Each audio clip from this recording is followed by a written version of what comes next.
I alone could understand, if indeed they really could understand them in the strict sense of the word. You're so young. Because that was when they were going to the zoo and whites and blacks had separate turnstiles to get in, but once they were inside it was just everyone was allowed to like be in the same place. So that was the kind of the contradiction they were talking about. I was wondering if you guys had any thoughts on that during I guess like the white people in South Africa, they had like so much pride inside their white skin. Like even though like this zoo itself was totally public and interracial that everybody could go in, anybody could go anywhere, they had to have like separate doors that was actually pretty meaningless. Like it just caused more traffic for both the whites and the blacks. So like after they go through the door, they can go anywhere. So probably just not the same bathrooms, but that's about it. So I guess it's just like arrogant pride and being too vain to themselves. Is that loud enough, or should I speak up? Oh no, that's good. Alright. You should speak up because I can't hear very well. Because my ears are hella. It's kind of sick. Yeah. It's the first one.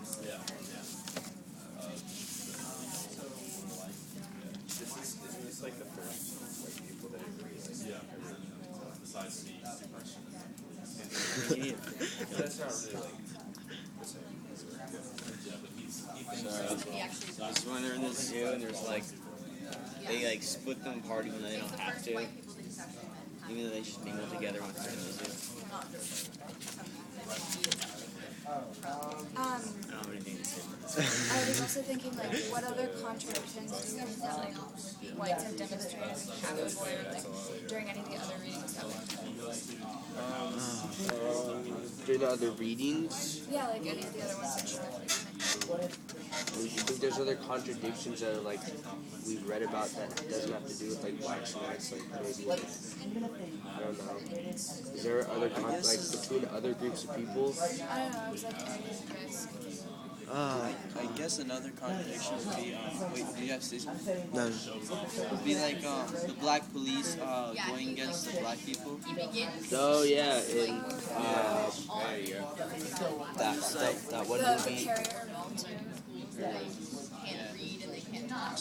To the black civilians, they're like lower than the white people. They're like scum of the communities. I don't know. Or like in the book when she has to keep going from like there's two buildings where they keep telling her she needs to get this signed by that people and then they need to get that signed by this people, so she can't get it either way. The mom when she was trying to get his like birth certificate. Yeah.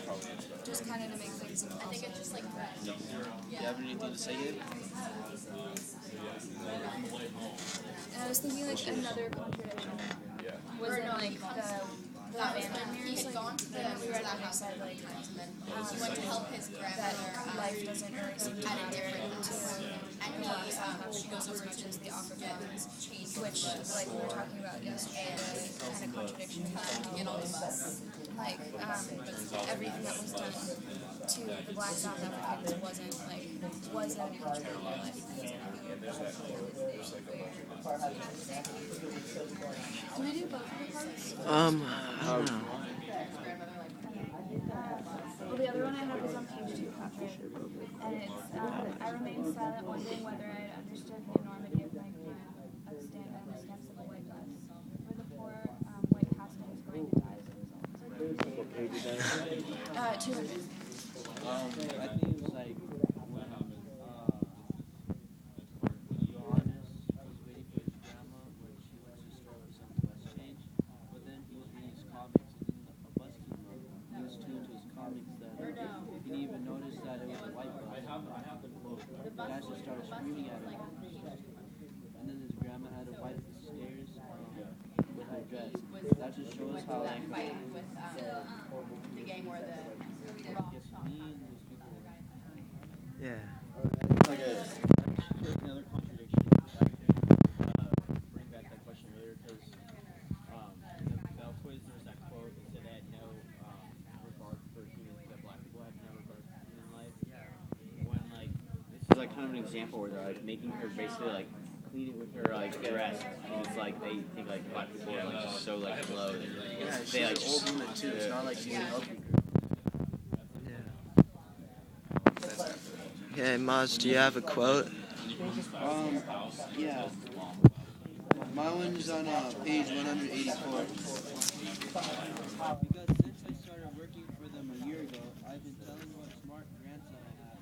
That's why they've been giving you all these books, games, and toys. Now they're finally agreed to see you in person. So, this is when grandma's trying to take Johannes to the place she works, right? Yeah. And Johannes is at first really scared because he thinks that white people can do something to him. And then right after, I remember telling the mom, his mom, the mom and the grandma are telling him this is a one in a lifetime opportunity. You're not gonna get another chance to get all the privileges you're gonna get by being with that rich man. Don't be scared to take it. One of the questions I wrote down was because I did that same thing. And I said what's defines the opportunity? For them opportunity is a chance to make down and stuff. And just real good. For us opportunity would be small business.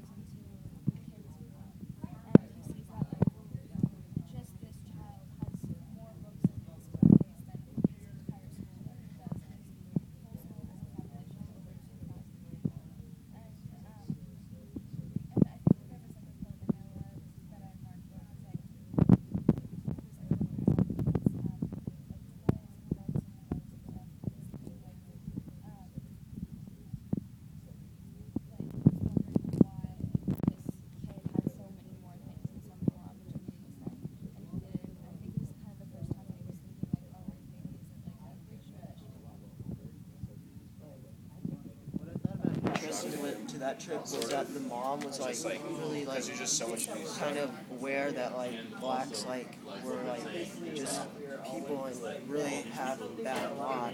You know, she still was kind of naive, but then the kid was just kind of really mean and just reflected all the teachings of his peers and people at school.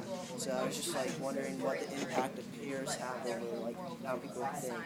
Yeah, I was wondering that too, how his parents were so much more open-minded and accepting of everyone, and this kid is really the antithesis of that. And he said I remember the mom was telling him don't believe everything that you learn in school about black people, and he was but you're not a teacher, I shouldn't listen to you. And there are even things in school books that say that things are this way. So I realized how ingrained that belief was in society, that it's even written in it was even written in textbooks and things like that. It's hard, if there was a bunch of kids in this class believing something and your parents told you it was wrong, you would disagree with your parents, because you're everywhere school says it too. So you guys were How Sharp was talking about the smoking thing yesterday, and it's which I wasn't. Oh, that's right, yeah.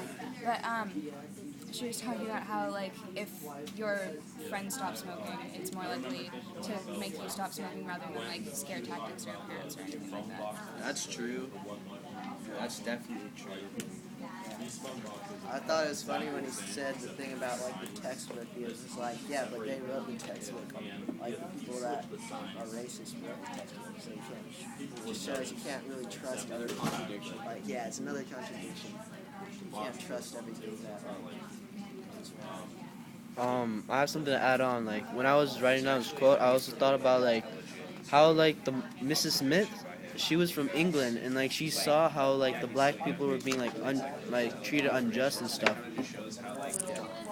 She was being treated unjust and stuff, but she still let her son go to some Afrikaner school. She didn't even really punish her son that much, other than give a few toys away that he could easily buy back. When he made some racist comments.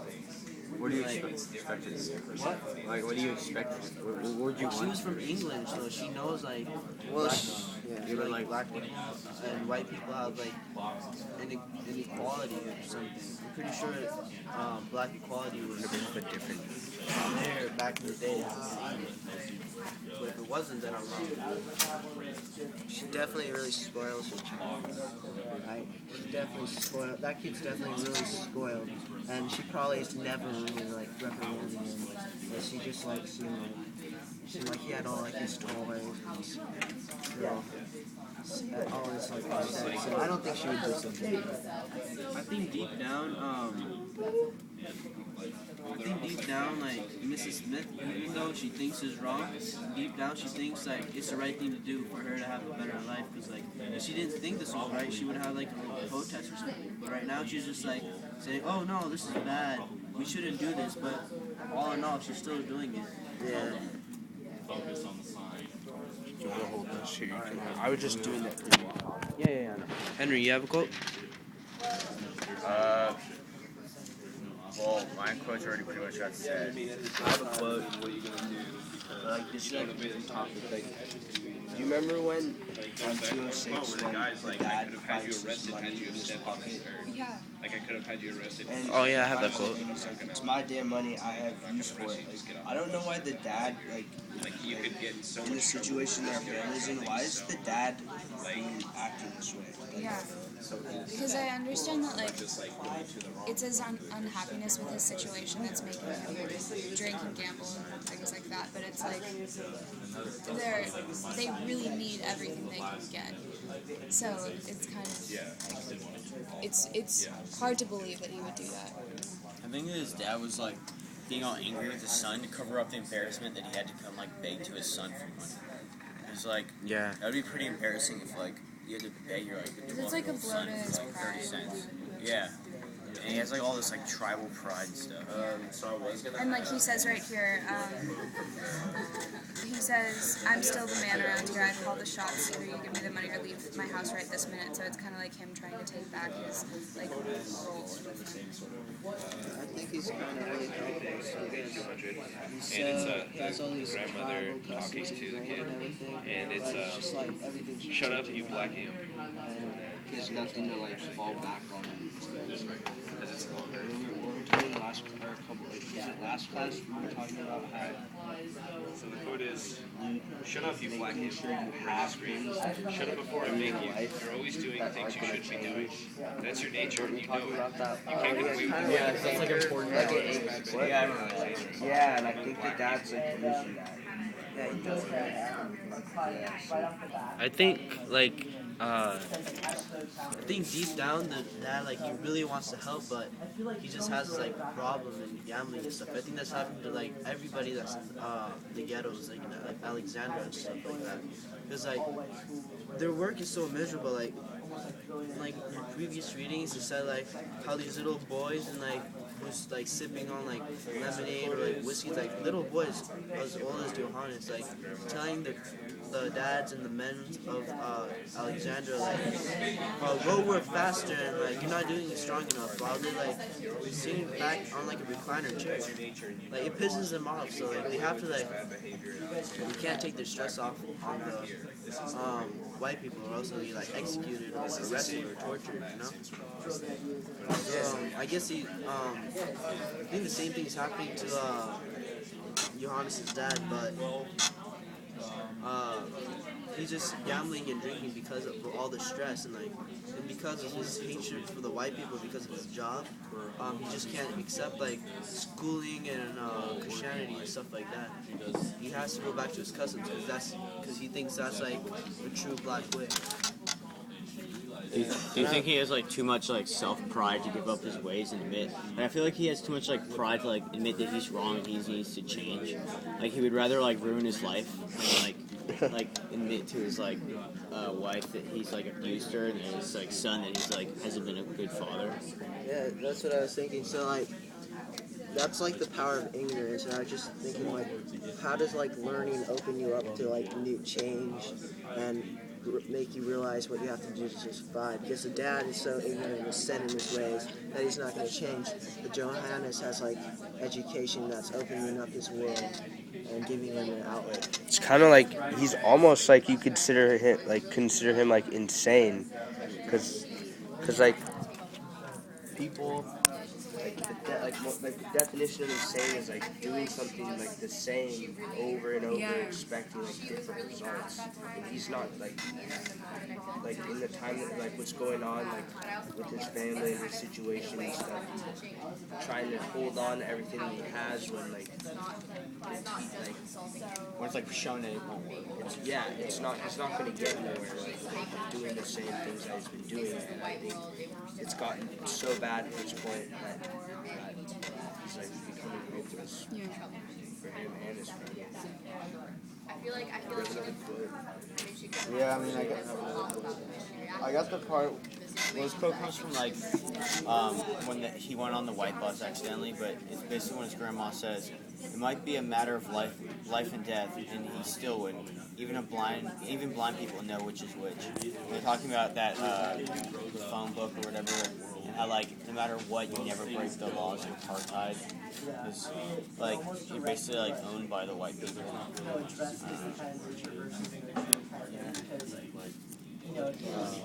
Yeah, he described that as like petty apartheid, which I thought was interesting. Yeah, I mean, the only question I can really like raise from this is like how does like his grandma expect to or is this the kind of like thinking that like kept the black people like feeling inferior about themselves, like I don't really know how to. Yeah, I think that could kind of. This was the only thing that kept them like this kind of thinking is what keeps them like down. Knowing that they can never break. Yeah, they can never break these laws. Like I totally agree with you. I think that the fact that they know that no matter what goes on, like they all still agree that we can't break these rules is not going to help them. Yeah, like they have to follow this system, sort of, and there's kind of no way to get out of that. Yeah, I think ultimately, like, that's what, like, at the end of the day, they all know that they can't do anything about apartheid, like, the whole system and all the laws and stuff. I think that's all plays another big part. Yeah. Yeah, and like keeping them like unmotivated, like can't do anything about it. Yeah, exactly. Anthony, do you have this?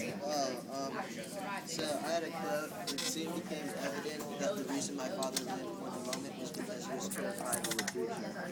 And that was really... This kind of relates to what we were talking to like earlier, where he just like can't deal with his own problems. So he like tries to escape his problems through nature. And because he said that like he lives for his future because he has an education and because he feels like because of that he has more possibility for opportunities, but his dad doesn't have that. And it says like evident that the reason why my father lived for the moment was because he was terrified of the future. Terrified of facing the reality that I was on the way to becoming somebody in a world that regarded him as a nobody, that had stripped him of his manhood and his power to provide. And I think that kind of goes back to what we were talking about before, like with the economic problems of it too. Yeah, I feel like the father wants to provide, but He just can't. he just can't. And that just like tears him down, and then he just like turns to all like the bad stuff, just to relieve the stress like what I said. He's hella stressed out right now.